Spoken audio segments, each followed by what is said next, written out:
I've been hearing strange sounds coming out of this wagon all morning. You better check the cargo. All right.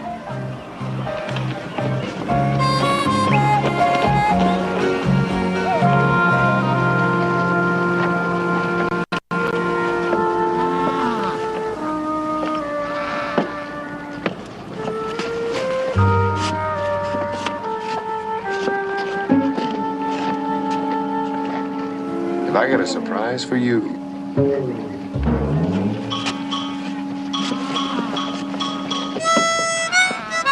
Oh, no.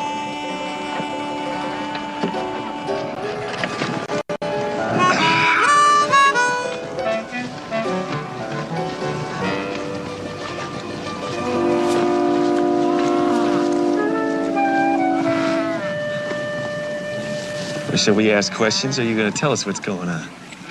Well, I'll tell you. I'm not really Sister Isabel. I'm not even a nun. My name's Molly Cusack. How did you get into our camp? Well, last night, after they gave up the search, I slipped into the back of a buckboard headed this way. I jumped out about a mile from your camp and sneaked in. I better make camp if y'all gonna stand here talking. I know my behavior may seem strange to you, but if you knew the terrible danger I'm in, you'd understand. He's an awful man, really. A drunken beast. He beat me. That's why I had to get away from him. I never wanted to marry him in the first place. Oh, wait a minute. This man, is this the one we met in town? The dark suit, his eyes a little too close together? That's right. That's him. And you were married to him. What's his name? He could be using any name. In addition to what I've told you, he's a terrible liar. Otherwise, I'd never have married him. His name? Bodine. George Bodine. He's a bookkeeper. An ordinary bookkeeper. Before we were married, he told me he was an investment banker. How do you like that? Molly, we have something to tell you.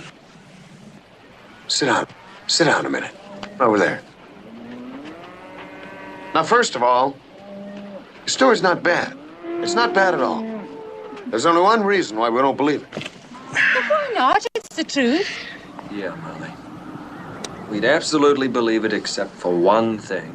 Well, I don't care what that man told you. He's the world's greatest liar. He could fool anyone. He has a lot of bad habits, but there's only one thing wrong.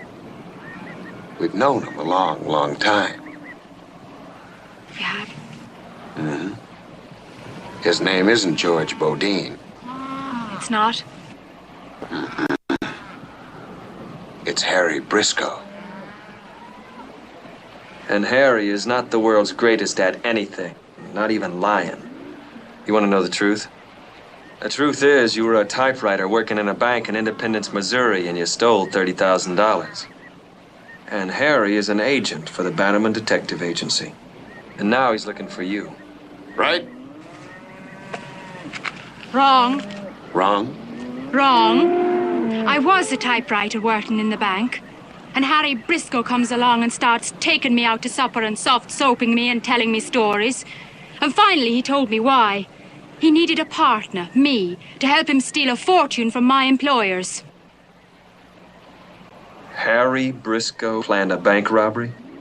Well, he finally made me see how easy it'd be for me to do it. So I did it. I stole $30,000. But by that time, I'd begun to realize what a terrible man he was. So I hid the money and ran away. Well, why didn't you just give the money back? Because I decided I wanted the $30,000 for myself. Now, is that truth enough for you?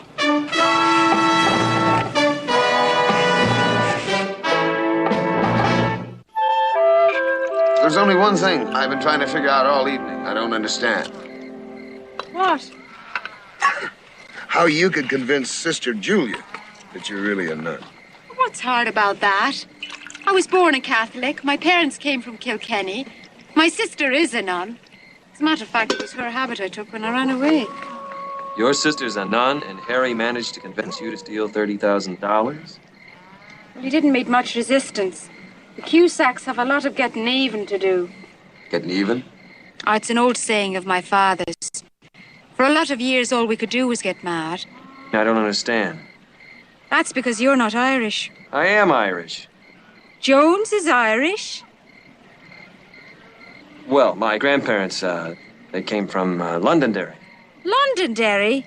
That's Ulster. What do you mean? They came from Ireland. They're from Ulster. They're the Orange men, who ran so quick to drop the O's and the Macs from their name when they came to America so they'd be considered proper Englishmen. It's not them that's meant when they say no Irish need apply. It's them that makes it hardest on the Irish. Do you know, either of you, what it's like to be truly Irish in this country? It means you stand quiet and know your place. When they tell you your father died of the drink, you don't tell them it was from hunger or shame. You take what you're given, even when it means watching your little brother starve to death when you're 15 years old. That's why I grew up angry.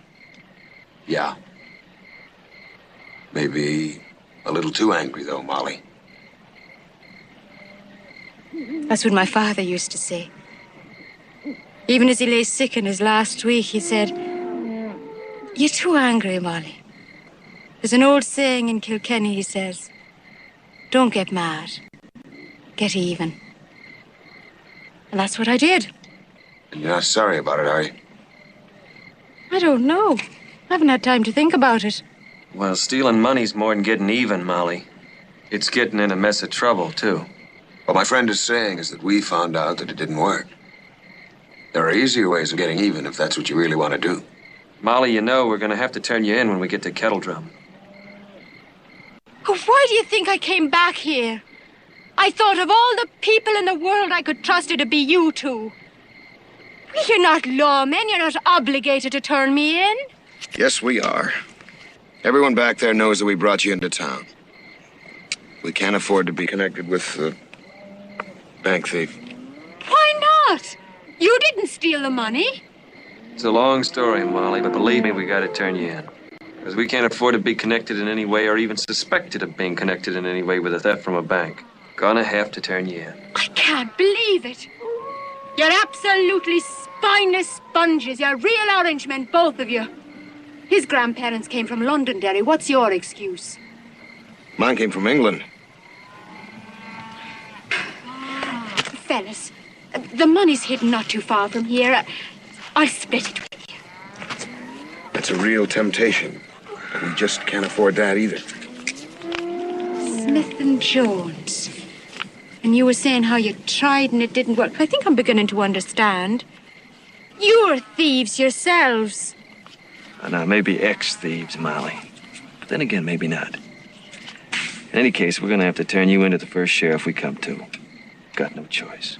Sorry. It'd be just my luck to fall in with a couple of reformed thieves.